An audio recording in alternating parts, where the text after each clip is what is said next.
Well, yeah. So I graduated year 2016, and it was super funny because during graduations, I pretty much told everyone bye, might not see you again. And I went to go work for dad, uh,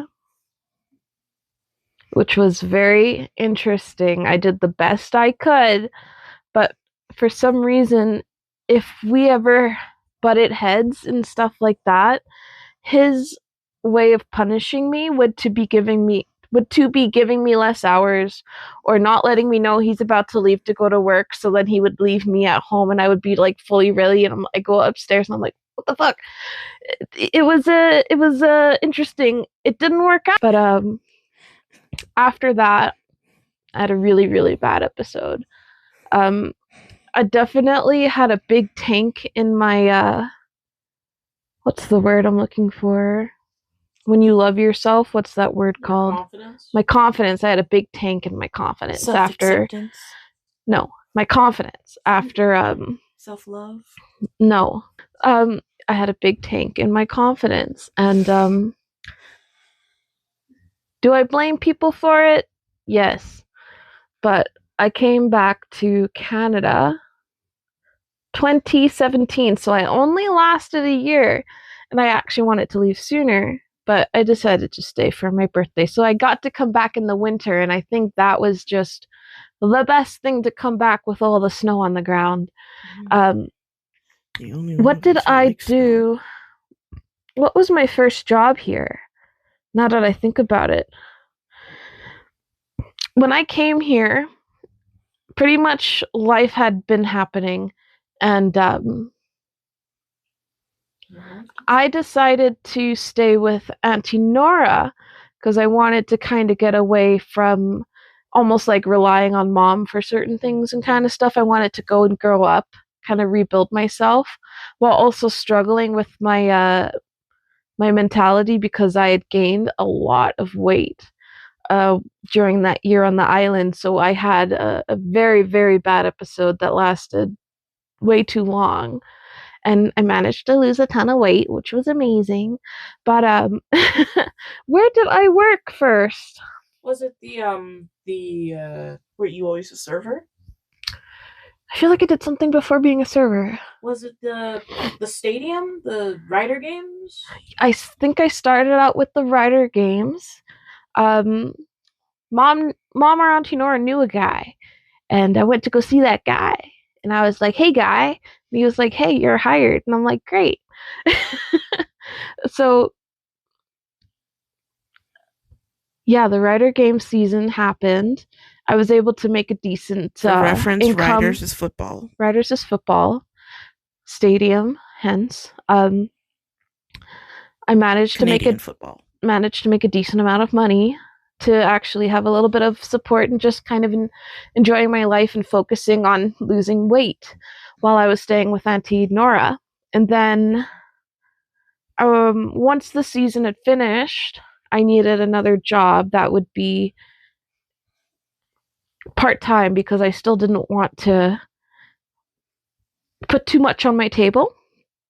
Because again, I like to be extroverted. I will happily go and do a job, but I also am introverted, so I like to also have the me time at home. Where did I work next after the stadium? I feel like it was at the 4 Points Hotel. I feel. Was it the 4 Points Hotel? I'm gonna go with that because I don't remember. So the 4 Point. It was a bar. You were a bartender At the 4 Points Hotel. Was it at the hotel or was it at a bar? It was at the hotel. It was like you worked at a restaurant bar at one point. She worked at 2 locations at that one location. Yeah, at the same, you were... Because the 4 Points turned into me working at the bar that's attached to it. Yeah.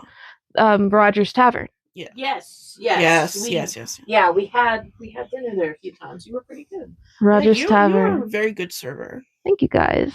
You're just a people person. You get tips and all that just off of your personality. Sometimes I got a little tipsy, too. Yeah, you got the vibes of, like, party. Yes, in this time frame of coming back to Canada, again, I was not great. I was in a pretty bad state of mind, and coupling that with me wanting to lose all of this weight, I had body dysphoria, I think. decided I'm gonna act crazy now. And God bless you guys, my friends.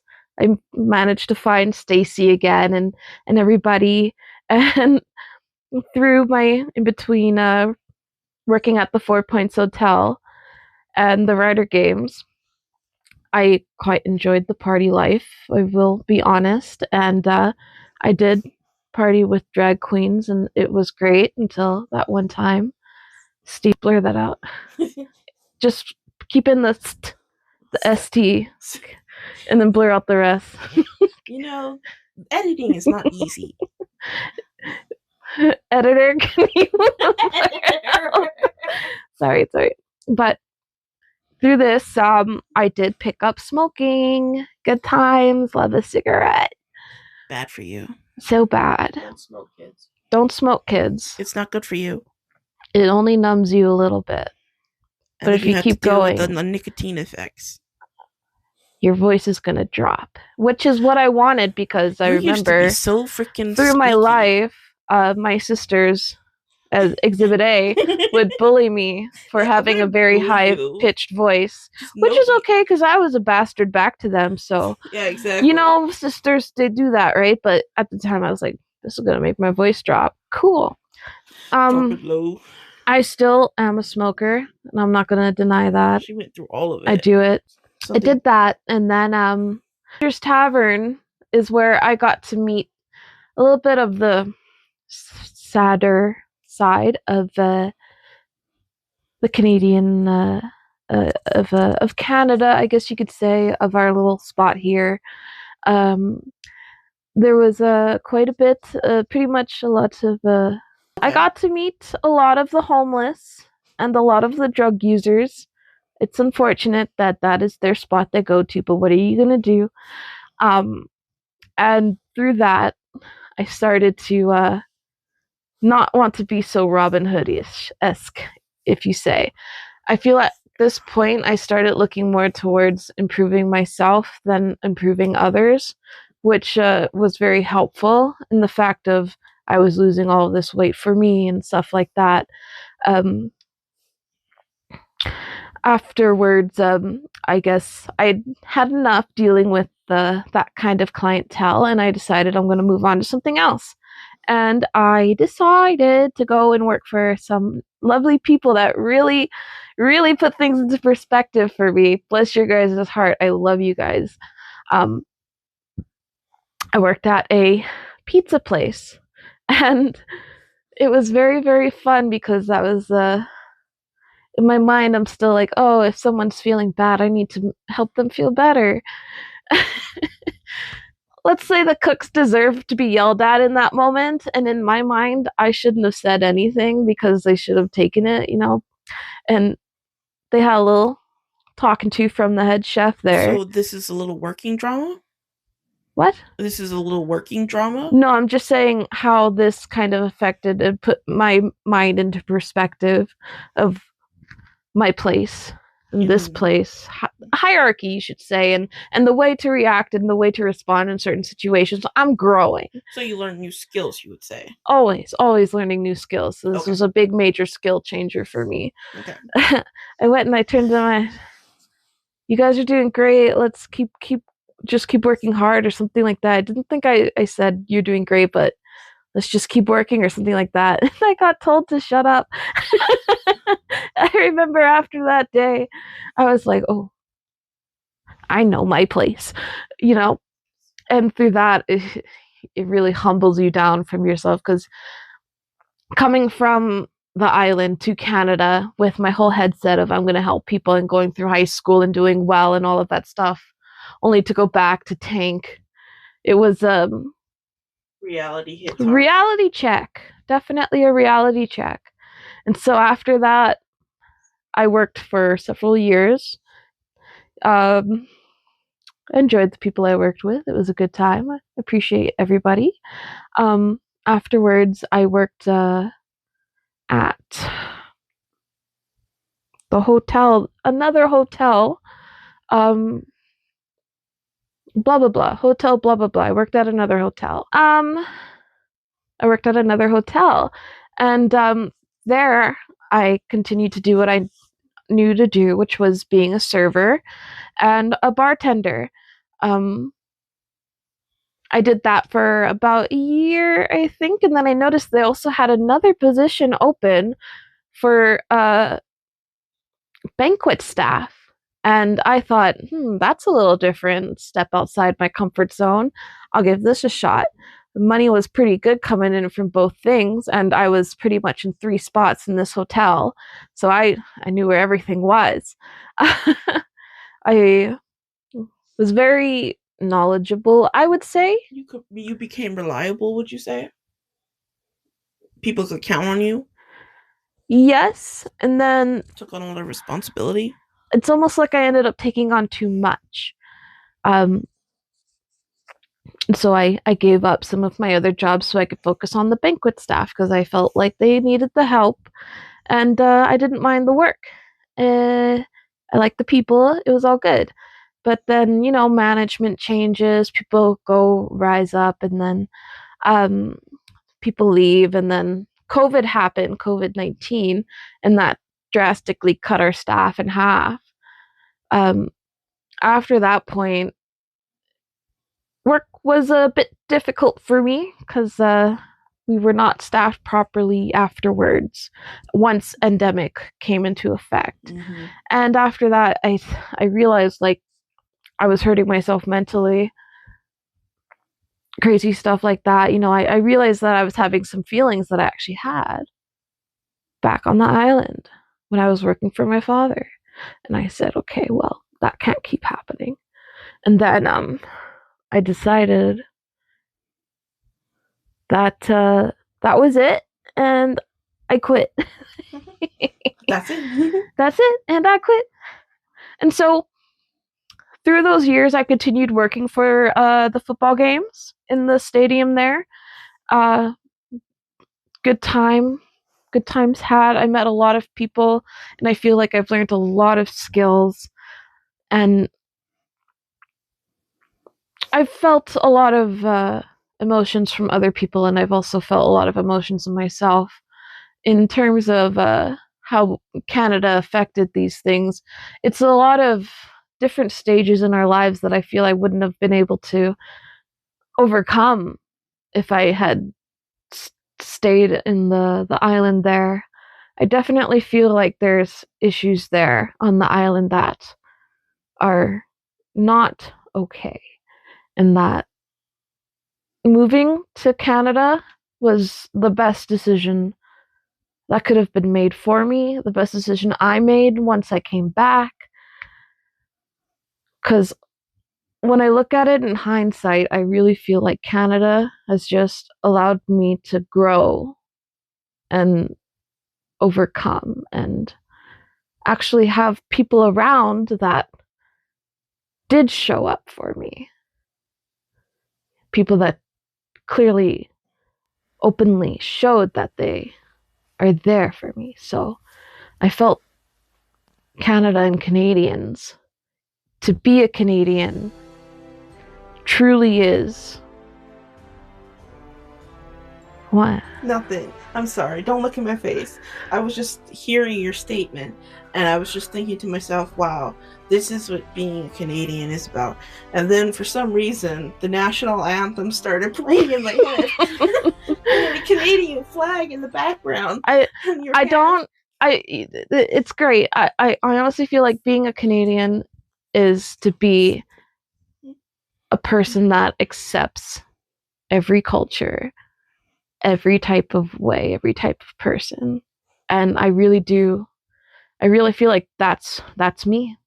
And Canada, best decision of my life. And honestly, I feel like it could be a really great decision for a lot of people in the times that we are in right now. It's very unfortunate, all of these things that are happening, but God bless, I guess, or Satan bless. I have the opportunity to be here and have this Canadian citizenship. In terms of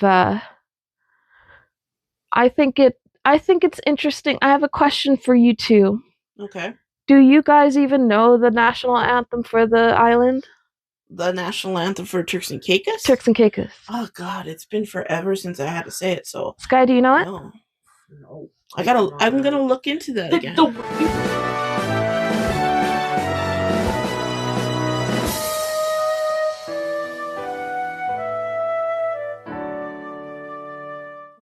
Into that again.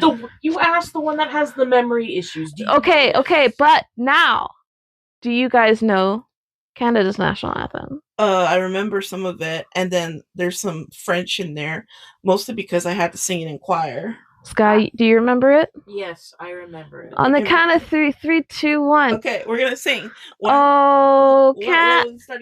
You're so bad at getting counted in.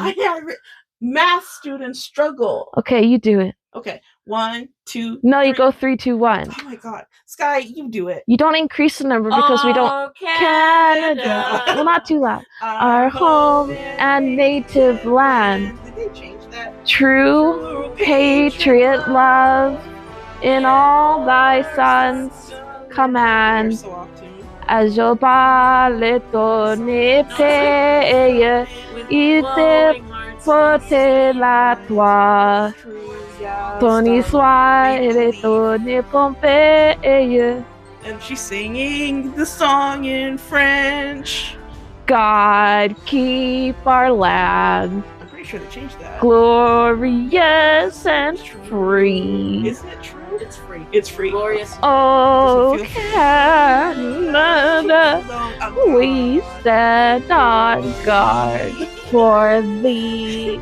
Oh, Canada, we stand on guard for thee. Isn't that interesting that we don't know the island one, but we know this one? Well, I honestly think Canada has been good for us. Do you know? Well, it's interesting that you say that because when I was born in 1992, right? Mm-hmm. And the native outfit that we wear, like our traditional dress, yeah, that wasn't founded until the early 2000s. Exactly. Their culture is a mix mash pool, kind of like Canadians, but in a black sense of the different cultures. Well, they had to recreate their culture. Are they doing a good job at it? That's too. You guys need to work on your school system. I think that's too monolithic. It's Turks and Caicos. It's a tourist-induced. You guys need to stop bullying your children. Country in the Lesser Antilles. And it's still one of the Caribbean islands that is being ruled or protected under governance by a foreign. Spanking your child is okay, but beating them up is not okay. And they have a European influence into their culture, along with like the school system and all that. Abuse starts at a young age. Don't spread it. As you can see, our youngest sister, Raven, feels very spirited about this. But it's interesting because we're all coming from different age perspectives. And we all got it. You probably feel the most Canadian out of the three of us because you spent the most time with your younger years in this Canadian school system. Yeah, I would say so, definitely. And Sky, she's confused as hell. I don't think you're confused, Sky. No, for me right now, I'm still trying to find myself, figure out what I want to do with myself, figure out if I even have a reason to stay on this planet still. Well, I think what you're doing right now is you're healing. I guess, yeah. I'm in a self-healing stage. Exactly. And would you get that kind of support from the island? I don't know.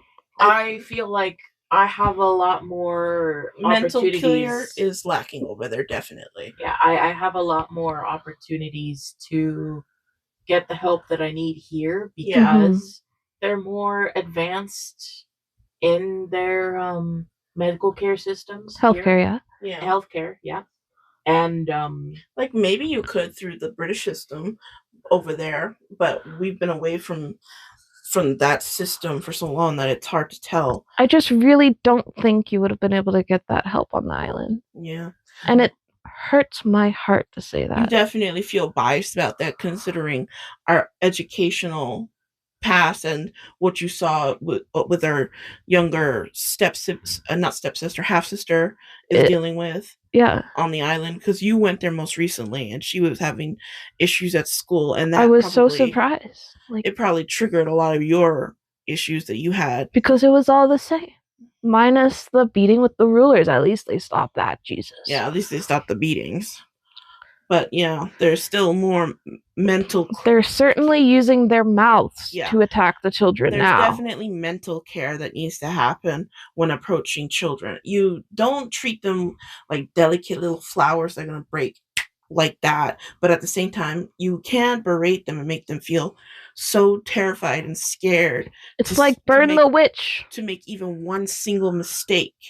Like, I felt like that kind of energy. Nothing I could do would appease. And I'll probably talk more about this in a separate video again.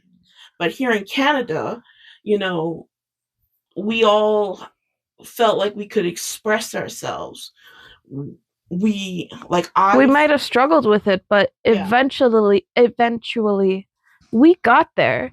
You two got there. I'm still trying. You're still getting there, but you're still. What we like to express ourselves, like for art. We're doing it for me, and you and your dressing outfits, the gothic altar stuff. I'm not goth. You said alternative. Yeah, you can call us alts if you want. And you keep on doing some Satan stuff. I don't do Satan stuff. What do you do then? I just give offerings to my God. Who's your God? He's out there. He doesn't have a name yet, but I know he's there. And I know he's a guy, and I know he's hot. Oh my God. It's like some Bishonen Menonin from the Craft type entity that she believes in. I don't think so. I just think that there are maybe some beings out there. Sorry, Dad, but you lost this one. My God works in many, many different ways, and he's usually always there for me. Yeah. What? So my patron works in mysterious ways. My patron works in mysterious ways. Okay. But we definitely. It's not anything satanic. Yeah. I am alt, but I'm not a goth. You just like having fun with it. No, that's incorrect. Not that. I mean, like messing with people when you talk about it. I don't mess with people. You're messing with me right now. Well, I see the shit-eating grin on your face as I'm looking at you. She's just happy to talk about her hot God, man. Your hot bishop and God. Is it so bad to actually feel like I can talk about him for once?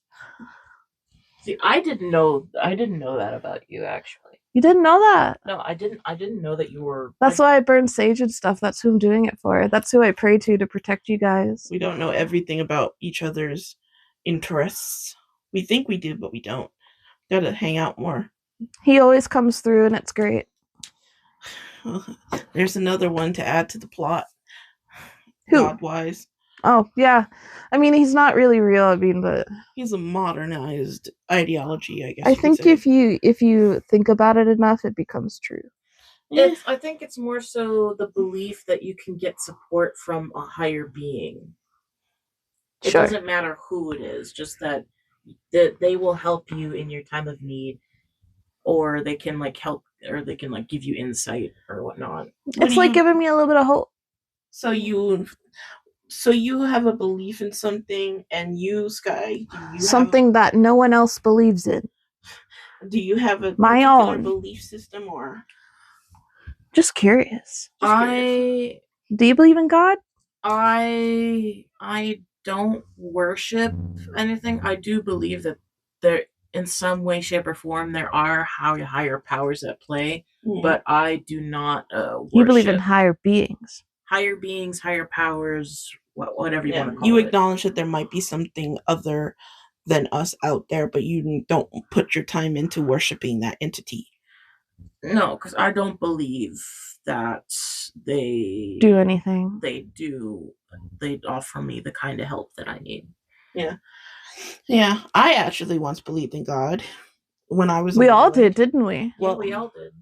Well, I remember when I was younger, And my idea of God, from hearing it from others, my earliest memories I can think of is picturing like this old man with this white ass beard sitting on a cloud up in the sky, and I would talk to him at night sometimes, like an imaginary friend or like a fatherly figure, because didn't feel like I could talk much to anybody around me. So you'd be the person that I would talk to.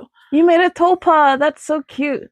Yeah, and I would visualize him just kind of kindly looking down at me. Oh my Just god, you listening to made my a problems. tulpa. Oh my god, Shauna, that's a pretty neat superpower. I don't know about that. Not everybody can make tulpas, but What be the careful fuck with is a them. I don't know. You know what a tulpa is? What's a topa? You guys should look it up. Is it, Shauna, I think you'd really like having what's a a tulpa. topa? Can you explain it? It's like it's how to explain a tulpa. It's like having an imaginary friend that's only there for you. He's real to you. Yeah, well, he faded out of existence. That's what happens to tulpas. When you forget about them, they fade away. Well, yeah. Well, as I grew up and I had more questions, even while I was on the island, this was before Canadian influence. I think he was there when you needed him, and then when you didn't need him anymore, it was a sense of comfort. And he's been looking at me the whole time. And that what? And that is the end of the Mystic Sisters. What? That's fucking experience big, in Canada. What?